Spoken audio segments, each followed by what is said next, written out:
Assalamu alaikum, and welcome back to the Be Quran podcast. I'm Ali. And I'm Fatima. In today's episode, we're diving into one of the most profound theological questions in Islamic belief. How do we even begin to describe the attributes of God? That's right. What does it really mean when we say God is knowing or God is powerful? Are these just descriptions or are they something more?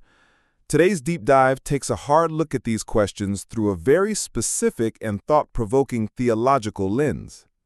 And it's going to challenge how we think about attributes, essence, and whether we, as limited beings, can ever truly comprehend the unlimited.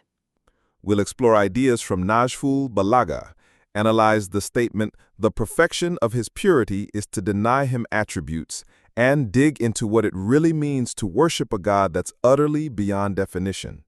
Get ready, Bismillah. This one's going to flip your expectations. Okay, let's kind of unpack this. Have you ever tried describing something huge, so foundational that, words just feel a bit inadequate? Oh, definitely. Like trying to explain the scale of the universe or maybe consciousness itself. Exactly. And what happens when that huge foundational thing is, the divine? How do we even start talking about God's attributes, like God being knowing or powerful or alive? Yeah, and that's really the core question we're tackling in this deep dive. We're looking at a source from a lecture by Sayyid Muhammad Baqara Quzwini that puts forward a pretty specific theological take on this. Right. And it offers an answer that might be, surprising for some. It definitely challenges some common ways of thinking about divine attributes. It really does. So our goal here is to explore that key shift in thinking the source presents, this radical difference it sees between how we have attributes as humans and how God's attributes are understood in this particular view. And importantly, what does that difference tell us about God's absolute oneness, and maybe kind of unexpectedly about the limits of our own ability to really know God's essence? Yeah, get ready, because this perspective, it might just flip some familiar ideas around. Okay, so where does the source start? How does it set up this difference? It starts by drawing a really clear line, a fundamental difference, it argues, between human attributes, worldly, physical ones, and divine attributes. Okay, so how does it describe our attributes, human attributes? Well, it uses an example. Think about saying, Muhammad is knowledgeable. According to this view, you have Muhammad, His essence, his being, right? right, the person, and then knowledge is seen as something added to him. It's distinct from his actual essence. Muhammad exists and knowledge comes to him. Okay, so they're presented as two separate things, the person and the knowledge they possess. Exactly. That separation is crucial to the argument. Knowledge for a human isn't part of their fundamental whatness. It's extra, supplemental, acquired. Right, you can gain knowledge or sadly lose it. Precisely. The source uses that as proof. A human exists, maybe they don't have much knowledge at first, and they learn things or they forget. It shows knowledge isn't intrinsic. It's something they have. And this applies to other human attributes too, presumably, like life or power. Yep, same logic. You didn't exist, then life was given, separate. You might have no power, then gain some, again, separate. So for us humans, attributes are like Additions stuck onto our essence. Okay, I think I'm following that distinction for humans. Now the contrast. How does this viewpoint describe God's attributes? This is where it gets different, right? Radically different according to the source. With God in this view, the attributes are his essence. They're exactly the same thing. It's not God's essence plus attributes somehow attached. Whoa. Okay, so not separate at all. It's not just that God has knowledge, like we might have knowledge. God is knowledge. God is power. God is life himself. Himself, not just qualities he possesses, but what he is.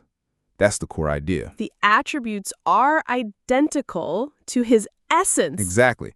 Okay, that's definitely hard to wrap your head around. And the source acknowledges that. It says it's tough for us because literally everything else we experience works the other way. Everything in our reality has an essence and then has attributes added on. Except God. Except God in this specific viewpoint. Everything else is composite, made of essence plus attributes.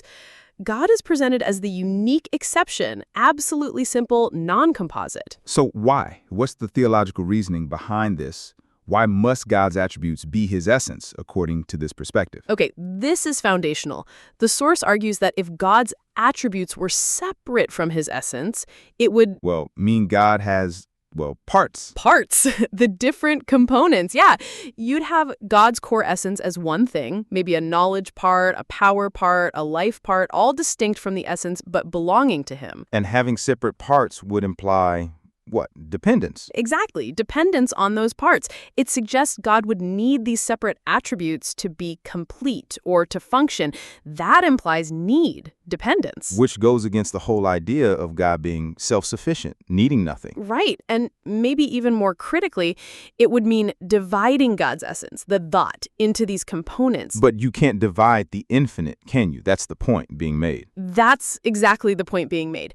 God being infinite in this understanding must be indivisible. You can't compartmentalize or break down the infinite, so attributes can't be separate parts. So terms like sifat al-jamal, the attributes of beauty or perfection, They aren't things God has, but what God is. That's how this perspective frames it.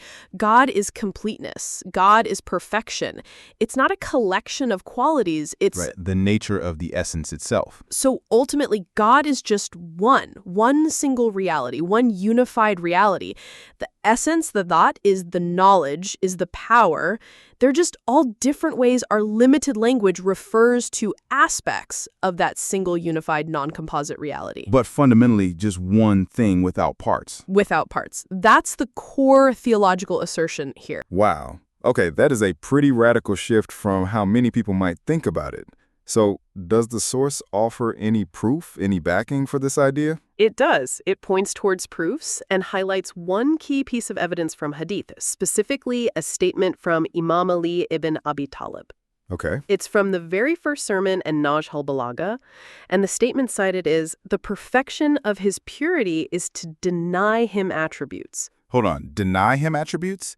That sounds backwards. Don't we spend our time calling on God by his attributes? You know, the merciful, the knowing, the powerful. Yeah, it sounds really counterintuitive at first glance. Why would denying attributes be perfection? Exactly. So the source explains that in this framework, when we say something has an attribute, like the apple is red, we're implying that the attribute redness is not the essence. It's something distinct. Right. Redness is different from the apple's appleness. So when you say, for example, a person is knowledgeable, you're separating the knowledge from their being. The attribute is attached, but not essential. Ah, I see where this is going. So if you apply that same logic to God, saying God has knowledge, you're implying knowledge is separate from his essence. And that would mean composition, parts, which contradicts Tawheed. So to preserve absolute oneness, Tawheed adhat, you have to deny that God's attributes are separate things. Exactly. In this view, denying separate attributes affirms that God's essence is the attributes. His knowledge, his power, his mercy, they're not qualities he has, they're what he is. That's a deep idea. So the more you break God down into features, you're actually limiting him. Right.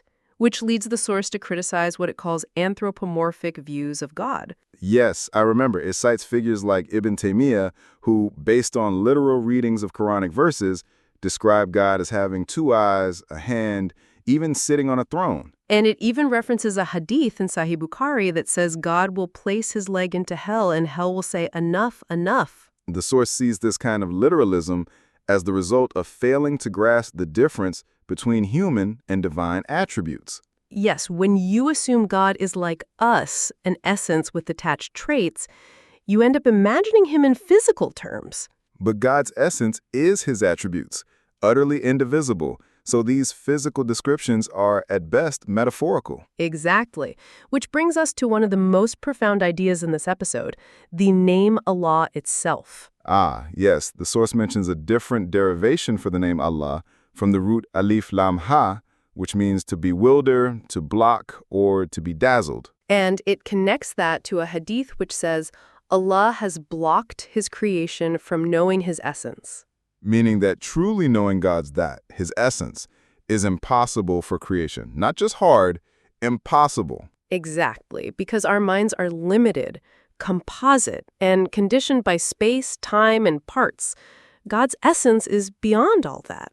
So the name Allah also becomes a reminder that He is the one who cannot be fully grasped, the one who places a veil between His true nature and our understanding. And that leads to the idea of Tahayyur, a state of awe and bewilderment. It's not confusion in a bad way. It's the feeling of being utterly overwhelmed in the presence of something infinite. Like standing on the edge of a canyon or staring at the stars, multiplied by infinity. Yes. And here's the beautiful paradox. The more someone truly knows God, the more they enter into the state of Tahayyur, this awe at how unknowable He really is. So deep belief doesn't lead to clarity, it leads to humility, to the realization, I cannot know Him fully, He is beyond. And the source contrasts this with what it calls weak faith, people who think they've got God figured out, defined neatly, wrapped in clear concepts. But in doing that, you're not grasping God, you're imagining a limited concept that fits inside your mind. Exactly. And that's where this framework warns us. The moment you try to picture God, you've already limited Him. So the real worshiper isn't the one who has a clear image of God in their mind, but the one who stands in Tahayyur, in awe, before the incomprehensible. That's the heart of it. And it's why certain hadith actually prohibit thinking about the essence of God. Right. The book of Al-Kafi includes narrations that say, do not think about the essence of God. Because when you try to define His essence using your mind, you inevitably limit it and end up thinking of something else, not God. You create a mental idol, and then you risk worshiping your own projection instead of the true divine. So instead, the guidance is to reflect on His signs, His actions, His mercy, but not the whatness of His essence. It's like trying to pour the ocean into a cup. The more you try, the more you distort it. And the only ones, according to the source, who can truly perceive God's unlimited nature without falling into limitation are the infallibles, the Prophet and the Imams.